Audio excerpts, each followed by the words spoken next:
Welcome to RTV. నేను మీ గయాజ్ని.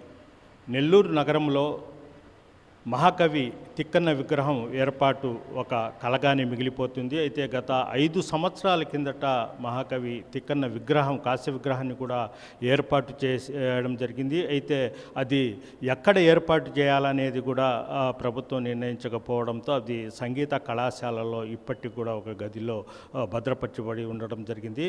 అయితే ఈ విగ్రహాన్ని నెల్లూరు నగరంలో ఏర్పాటు చేయాలంటూ కవులు, కళాకారులు సైతము చెబుతున్నప్పటికీ ఎవరు స్పందించడం లేదని కూడా మనకైతే తెలుస్తుంది. అయితే గత 5-6 సంవత్సరాల కిందట దివంగత నేత, గాయకులు బాలసుబ్రహ్మణ్యం నెల్లూరు నగరంలో నెల్లూరు చెందిన తిక్కన్నను విగ్రహం ఏర్పాటు చేయాలంటూ కూడా ఆయన నిర్ణయించడం జరిగింది. ఈ మేరకు ఆయన కొంతమంది ప్రజా సంఘాల నాయకులతో, అదేవిధంగా కవులతో కూడా చర్చించడం జరిగింది. అదేవిధంగా సభాపతి, అప్పట్లో అంటే అప్పుడు తెలుగుదేశం పార్టీ ప్రభుత్వ హయాంలో సభాపతి అయిన బుద్ధ ప్రసాద్ని కూడా కోరడం జరిగింది. ఆయన వెంటనే స్పందించి ఈ విగ్రహం ఏర్పాటు చేయాలనే ఇది ప్రభుత్వాన్ని కోరడం కూడా జరిగింది. ప్రభుత్వం చకచకగా కాంస్య విగ్రహాన్ని కూడా ఏర్పాటు చేసి అది కలెక్టర్ కార్యాలయంలో ఏర్పాటు చేయాలని కూడా నిర్ణయించడం జరిగింది. అయితే ఈలోపే ఎన్నికల కోడ్ రావడము, దీంతో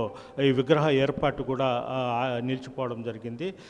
అప్పటి నుంచి 5 సంవత్సరాల నుంచి ఈ విగ్రహము కళాశాలలోనే, అంటే సంగీత కళాశాలలోనే ఉండిపోవాల్సిన పరిస్థితి ఏర్పడింది. అయితే వైఎస్ఆర్సీపీ ప్రభుత్వం వచ్చిన తర్వాత అంటే ప్రజాకవులు, అదేవిధంగా ప్రజా సంఘ నాయకులు కూడా ఈ విగ్రహాన్ని కలెక్టర్ కార్యాలయంలో ఏర్పాటు చేయాలని కూడా వైఎస్ఆర్సీపీ నాయకులకు కోరినప్పటికీ వాళ్ళు తెలుగుదేశం పార్టీ హయాంలో ఏర్పాటు చేసిన విగ్రహం కాబట్టి దీన్ని వాళ్ళ ఎలాంటి స్పందించలేదు. అయితే ఇప్పటికైనా ఇప్పుడు కూటమి ప్రభుత్వం రావడం వల్ల ఈ విగ్రహాన్ని నెల్లూరు నగరంలో ఏర్పాటు చేయాలంటూ కూడా ప్రజా కవులు, ప్రజా సంఘాలు కోరడం జరుగుతుంది. అయితే ప్రస్తుతము కలెక్టర్ కార్యాలయము లేదంటే రంగనాయకులపేట దగ్గర తిక్కన్న పెన్నా నది ఒడ్డున అయినా ఏర్పాటు చేయాలంటూ కూడా కోరడం జరిగింది. అయితే ప్రధానంగా మనం చూస్తున్నాము కాంస్య విగ్రహము అంటే ఖరీదుగా అప్పట్లో సభాపతి బుద్ధ ప్రసాద్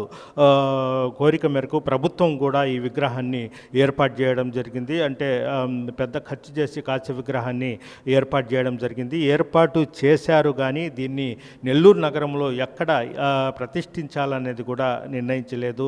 ఇప్పటికైనా అంటే ఈ కూటమి ప్రభుత్వంలో ఉమ్మడి నెల్లూరు జిల్లాలో 10 నియోజకవర్గాల్లో కూడా తెలుగుదేశం పార్టీ ఎమ్మెల్యేలు ఉన్నారు.